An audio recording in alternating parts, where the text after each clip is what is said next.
Get your free copy of the complete tutorial at www.teachucomp.com/free. You also need to know how to measure your company's profitability. Two very important reports that help you in figuring this out are the balance sheet and the profit and loss statement, which is also often called an income statement.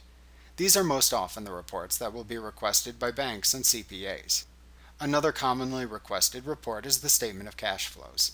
Many people use this to determine the stability of your cash flow, meaning money coming in and going out of your business.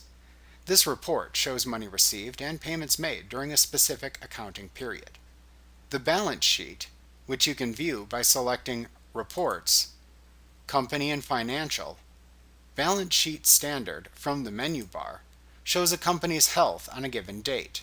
It shows what the company owns, all its assets, what it owes, all its liabilities, and the net worth of the company or equity. The total assets always equals the total liabilities plus equity. It is this balance that must be maintained by using the principles of double entry accounting. The profit and loss statement, which you can access by selecting Reports, Company and Financial, Profit and Loss Standard, shows income, expenses, and net profit or loss, meaning your income less your expenses.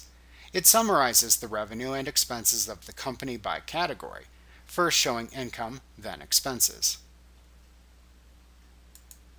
The Statement of Cash Flows report, which you can access by selecting Reports, Company and Financial, Statement of Cash Flows from the menu bar, shows the change in the company's cash position for a selected time period.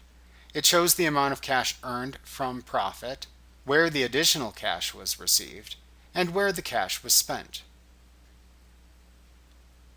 Like what you see? Pick up your free copy of the complete tutorial at www.teachucomp.com/free.